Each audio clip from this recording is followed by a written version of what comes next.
जय Hind and hello guys, स्वागत है आपका आपके अपने YouTube चैनल ज्ञानदेह होस्ट में। और इस वीडियो में मैं आपको बताने वाला हूं राजस्थान जेल प्रहरी भर्ती 2024-2025 ऑनलाइन फॉर्म के बारे में कि कैसे आपको इस भर्ती का फॉर्म फिलअप करना है। तो आप इस वीडियो को देखते रहिए, यहाँ पर आपको OTR से लेकर प्रिंट तक पूरी जानकारी दी जाएगी। और अगर आप उसके बाद भी कोई प्रॉब्लम फेस करते हैं या फिर आपका कोई सवाल डाउट रह जाता है तो आप कमेंट के माध्यम से पूछ लीजिए। तो चलिए गाइज शुरू करते हैं। अगर आपने अभी तक वीडियो को लाइक शेयर नहीं किया, वीडियो को लाइक शेयर कर दीजिए। और अगर आप चैनल के ऊपर नए हैं तो चैनल को सब्सक्राइब करके बेल आइकन ऑन कर लीजिए। उसके बाद में गाइज जो लिंक मैंने वीडियो के डिस्क्रिप्शन में दिया है आप ओपन करेंगे, जिसको ओपन करने के बाद आपको जानने को मिलेगा कि टोटल इसमें 803 पोस्ट निकाली है। फॉर्म आप लोग यहाँ पर 24 दिसंबर से लेकर के 22 जनवरी 2025 तक भर पाएंगे। कौन से एरिया के लिए कितनी वैकेंसी है वो आप यहाँ पर चेक कर सकते हैं। और अप्लाई करने के लिए आपसे 10वीं पास की योग्यता मांगी है। साथ ही देवनागरी लिपि में आपको यहाँ पर हिंदी का ज्ञान होना चाहिए। देवनागरी लिपि इसे ही बोलते हैं जो कि यहाँ पर ये लिखी हुई है, इसी को ही देवनागरी लिपि बोलते हैं।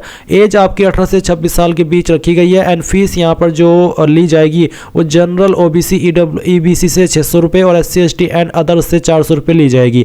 अगर आप अन्य स्टेट से तो आपको यहाँ पर 600 रुपये ही फीस पे करनी होगी। और ये वन टाइम फीस होती है। एक बार आप ये फीस पे कर देते हैं तो उसके बाद में आप SSO की वेबसाइट से जितने भी फॉर्म भरते हैं उसके लिए आपको कोई भी फीस पे करने की आवश्यकता नहीं होती है। यहाँ पर जो आपका फिजिकल स्टैंडर्ड है वो आप चेक कर सकते हैं, फिजिकल इफिशिएंसी टेस्ट है वो देख सकते हैं। और अगर आपने अभी तक OTR नहीं किया और आपको नहीं पता कि OTR कैसे होता है तो गाइज ये वीडियो वॉच करके OTR कर लीजिएगा।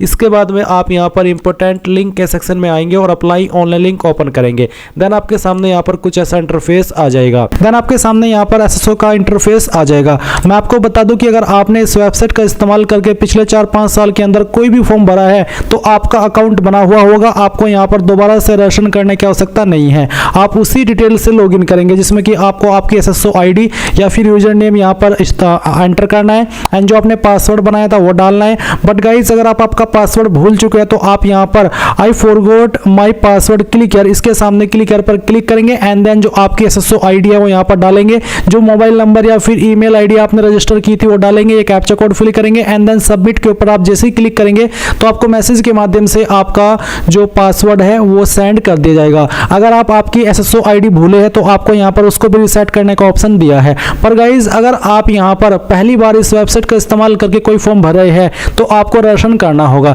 इसके लिए आप यहाँ पर रजिस्ट्रेशन के ऊपर क्लिक करेंगे, फिर आपको यहाँ पर सेलेक्ट करना है कि आप इनमें से किस माध्यम से लॉगिन होना चाहते हैं। तो यहाँ पर आपको जन आधार का भी ऑप्शन दिया है और गूगल का भी ऑप्शन है। तो आप यहाँ पर गूगल सेलेक्ट कर लीजिएगा। गूगल सेलेक्ट करने के बाद में आपको आपकी ईमेल आईडी का यहाँ पर इस्तेमाल करना है। कोई भी ईमेल आईडी आप यहाँ पर डालिए एंड द नेक्स्ट के ऊपर क्लिक कीजिए। अब गाइज यहाँ पर आपके सामने कुछ ऐसा इंटरफेस आएगा। जैसे ही आप अपनी ईमेल आईडी एंड उसका पासवर्ड डाल करके लॉगिन कर लेंगे, अब आपको यहाँ पर आपकी SSO ID बना लेनी है। आप अपनी ईमेल आईडी के अकॉर्डिंग जो SSO ID फैच की गई है अगर यही रखना चाहते तो ये भी रख सकते हैं। अगर आपको इसमें कोई बदलाव करना है तो वो भी आप कर सकते हैं। फिर आपको एक पासवर्ड बनाना है नया और आपका एक पासवर्ड कैसा होगा वो आप देख लीजिए। पासवर्ड के अंदर इंग्लिश का कैपिटल लेटर कम से कम एक, स्मॉल लेटर कम से कम एक, ज़्यादा कितने भी हो सकते हैं, स्पेशल कैरेक्टर और साथ ही डिजिट का आपको इस्तेमाल करना है। तो कुछ इस तरह का पासवर्ड बनाने के बाद में उसको दोबारा डालेंगे, वेरीफाई कर देंगे, अपना मोबाइल नंबर डालेंगे जो कि आप रजिस्टर करना चाहते हैं और यहाँ पर ईमेल आपकी ऑलरेडी दी गई है। इसके बाद में आपको रजिस्टर के ऊपर क्लिक करना है। अब गाइज आपके सामने लॉगिन का पेज आएगा जैसा कि आप यहाँ पर देख सकते हैं। अब आपको यहाँ पर वो आपकी SSO ID डालनी है जो कि अभी आपने बनाई है या फिर आपका यूजर नेम डालना है, आपका पासवर्ड डालना है जो कि अभी आपने बनाया, ये कैप्चा कोड डालेंगे एंड देन लॉगिन के ऊपर क्लिक करेंगे। अब गाइज आपके सामने यहाँ पर ये अपडेट प्रोफाइल का ऑप्शन आएगा। तो आपको सबसे पहले आपका फर्स्ट नेम एंटर करना है 10th के सर्टिफिकेट के अकॉर्डिंग, फिर आपको आपका लास्ट नेम एंटर करना है। इसके बाद डिस्प्ले नेम अगर आप अपना चेंज करना चाहते हैं तो ये भी आप यहाँ से चेंज कर सकते हैं। फिर आपकी जो डेट ऑफ बर्थ है वो आपको यहाँ पर इस तरह से कैलेंडर के ऊपर क्लिक करके सिलेक्ट कर लेनी है, पहले ईयर फिर मंथ और उसके बाद में डे।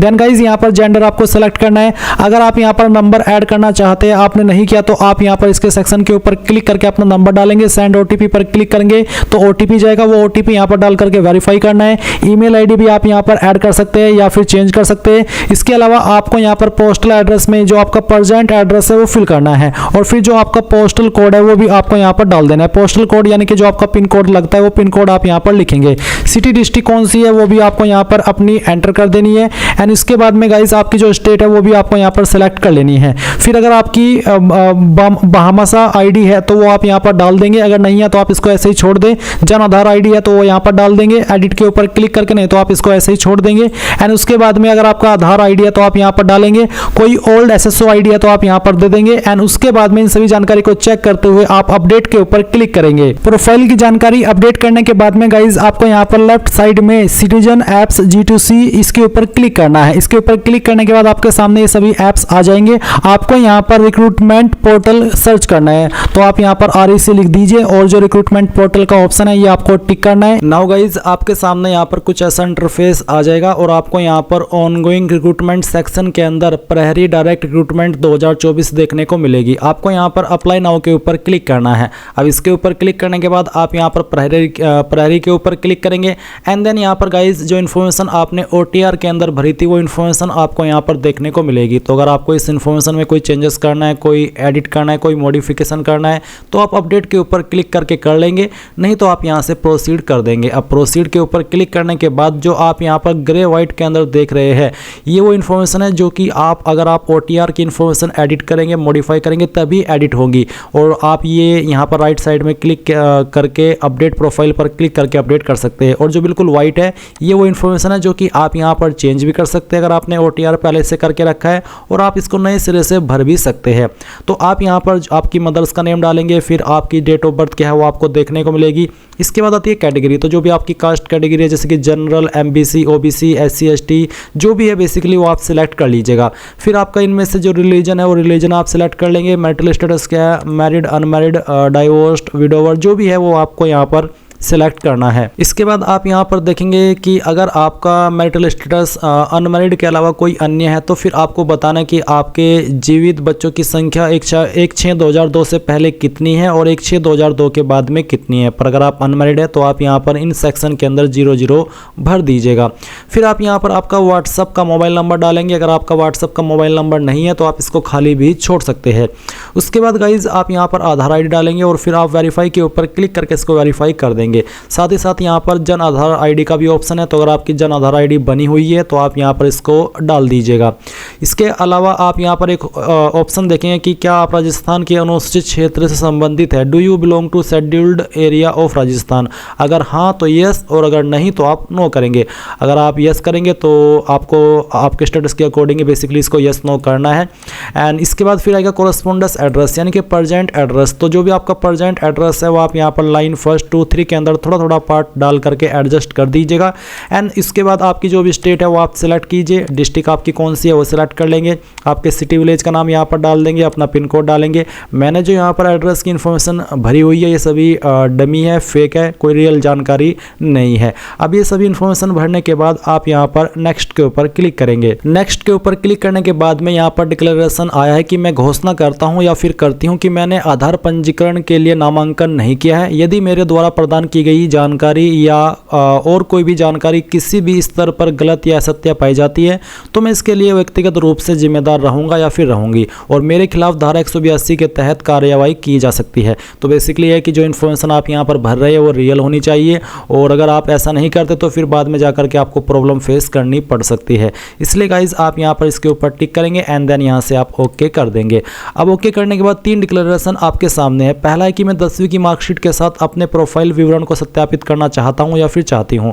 अगर ऐसा है तो पहले वाले के ऊपर टिक कर देंगे। सेकेंडली है कि मैं राजस्थान का निवासी हूं और बोनाफाइड प्रमाण पत्र के साथ अपने प्रोफाइल विवरण को सत्यापित करना चाहता हूं या फिर चाहती हूं। अगर आप इसके माध्यम से करना चाहते तो आप सेकेंड ऑप्शन टिक करेंगे।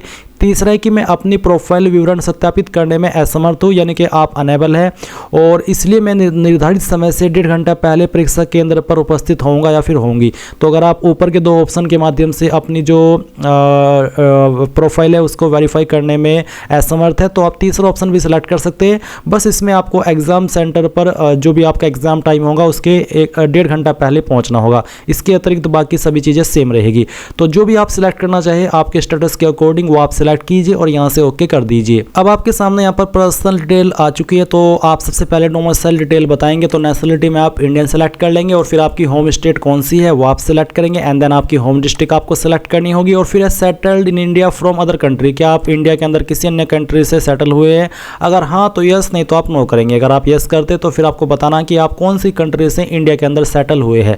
फिर आता है कि आर यू एक्स सर्विसमैन, क्या आप एक भूतपूर्व सैनिक है? अगर हाँ तो यस, नहीं तो आप नो कर देंगे। इसके अलावा एक और सवाल है कि are you outstanding sports person, क्या आप एक उत्कृष्ट या फिर एक मेधावी खिलाड़ी है? अगर है तो यस, नहीं तो आप यहाँ पर नो करेंगे। फिर एक और सवाल है कि are you exciting government department public undertaking employ, अगर हाँ तो यस, नहीं तो यहाँ पर भी आप नो करेंगे।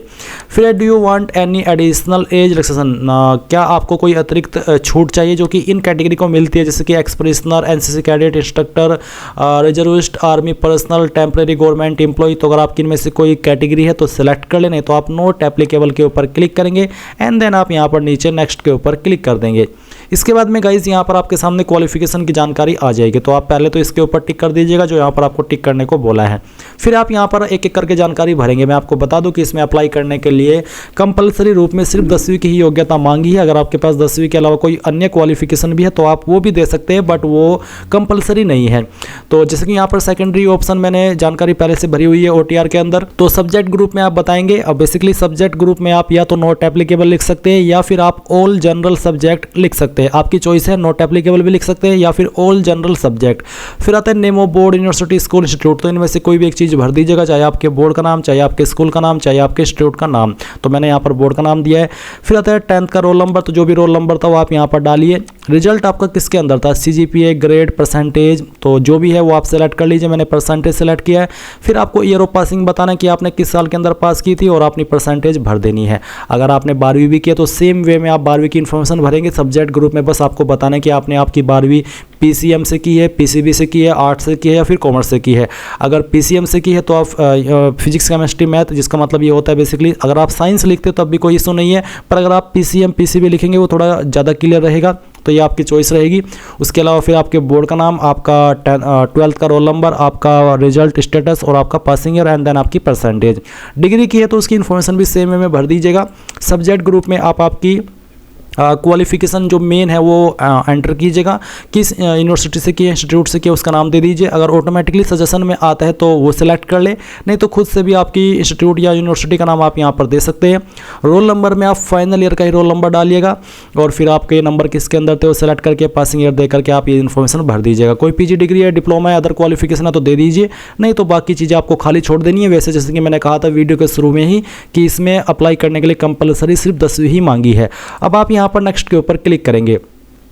इसके बाद गाइज आइडेंटिफिकेशन एंड इनक्लोजर का सेक्शन आएगा जहां पर आपको फोटो एंड साइन अपलोड करना है। फोटो का साइज 50 से 100 KB के बीच में और फॉर्मेट JPEG या फिर JPG का रहना चाहिए। साइन का साइज 20 से 50 KB के बीच में रखा है।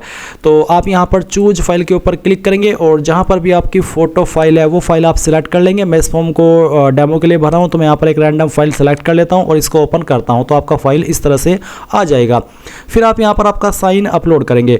तो इसमें गाइज ध्यान दीजिए साइज 20 से 50 KB के बीच में रखा है। तो जहाँ पर साइन की फाइल है वो आप सिलेक्ट कीजिए, ओपन कीजिए एंड देन यहाँ पर आपका साइन आ जाएगा। फिर आए विजिबल बॉडी मार्क। तो आपकी बॉडी के ऊपर ऐसा निशान जिससे आपकी बॉडी की पहचान होती है, ये निशान आपकी बॉडी के ऊपर कहीं पर भी हो सकता है, बट ध्यान दीजिए कि ये जो निशान आपका है ये कहीं प्राइवेट जगह पर नहीं होना चाहिए, क्योंकि टाइम आने पर ये निशान आपका चेक भी किया जा सकता है। तो आप यहाँ पर ऐसा निशान का लिखिएगा जो आप दिखा भी सके। और अगर आपकी बॉडी के ऊपर ढूंढने के बाद भी कोई निशान नहीं मिलता तो आप यहाँ पर नो मार्क लिख सकते हैं, क्योंकि ये निशान आपको भरना अनिवार्य है। उसके बाद आप यहाँ पर नेक्स्ट के ऊपर क्लिक कर देंगे।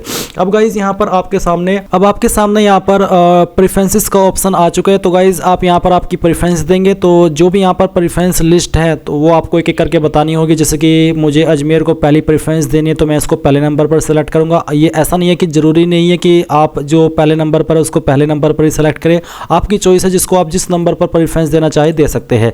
ये आपकी तब काम आएगी जब आपका इसमें सिलेक्शन हो जाएगा और फिर आपको जब ज्वाइनिंग मिलेगी तो जो प्रेफरेंस लिस्ट आप यहाँ पर दे रहे हैं उसी के ऊपर डिपेंड रहेगा कि हाँ मैं पहली चॉइस इस सिटी को देना चाहता हूँ कि मेरी पोस्टिंग इस सिटी के अंदर हो। बाकी आपकी चॉइस है, जो आप देना चाहे दे सकते हैं। तो इस तरह से आप यहाँ पर एक एक करके सभी प्रेफरेंसेस दे देंगे और 7 प्रेफरेंस है। मेरे सामने तो 7 ही आ रही है, आपका पता नहीं कि आपके सामने कितनी आएगी। जो भी आएगी वो सभी आपको देनी अनिवार्य रहेगी। तो एक एक करके आप यहाँ पर इस तरह से प्रेफरेंस दे दीजिएगा एंड देन आप यहाँ पर नेक्स्ट के ऊपर क्लिक करेंगे।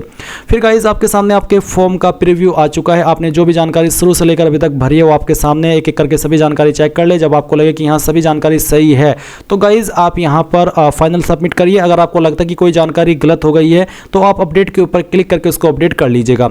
तो मैं यहाँ पर डिक्लेरेशन के ऊपर टिक करता हूँ एंड देन फाइनल सबमिट के ऊपर क्लिक करके यहाँ पर टिक करता हूँ और सेंड OTP कर देता हूँ। अभी आपके नंबर और ईमेल दोनों के ऊपर OTP गए होंगे, वो OTP आप यहाँ पर डाल दीजिए और वेरीफाई OTP इसके ऊपर क्लिक कर दीजिए। तो गाइज यहाँ पर जैसे ही आपको OTP आए वो OTP आप डालिए और वेरीफाई OTP कर दीजिए। वेरीफाई OTP करने के बाद में आप देखेंगे कि फॉर्म सबमिट हो चुका है। मैं आपको बता दूं कि अगर आप फर्स्ट टाइम SSO की इस वेबसाइट का इस्तेमाल करके कोई फॉर्म भर रहे हैं तो आपको फीस पे करनी है, और जब आप एक बार फीस पे कर देते हैं तो उसके बाद में SSO की वेबसाइट के माध्यम से आप जितने भी फॉर्म भरते हैं अगले 1-2 साल तक, क्योंकि मैंने जब इसमें फ़ीस पे की थी लगभग 1 साल हो चुका है, पर उसके बाद से मैंने जितने भी फॉर्म भरे उसमें कोई फ़ीस नहीं ली है। तो सेम आपके साथ भी रहेगा। आप एक बार जब फीस पे कर देंगे तो उसके बाद में जितने भी फॉर्म भरेंगे उसमें आपसे कोई फीस नहीं ली जाएगी और डायरेक्टली आपका फॉर्म सबमिट हो जाएगा, जैसे कि मेरा अभी यहाँ पर हो चुका है। तो अब आप क्या करेंगे, सिंपली यहाँ पर प्रिंट के आइकन के ऊपर क्लिक करेंगे एंड देन आप यहाँ पर सेव के ऊपर क्लिक करके, अगर आपके पास अभी प्रिंटर मौजूद नहीं है तो PDF के रूप में इसको सेव कर लीजिए और बाद में आप इसको प्रिंट करा लीजिएगा। तो इस तरह से गाइज आप लोग ये आपका फॉर्म भर पाएंगे। आई होप ये जानकारी आपको पसंद आई होगी। अगर अभी भी कोई सवाल डाउट रह गया हो तो कमेंट के माध्यम से पूछ लेना। And thanks for watching. जय हिंद, गुड नाइट।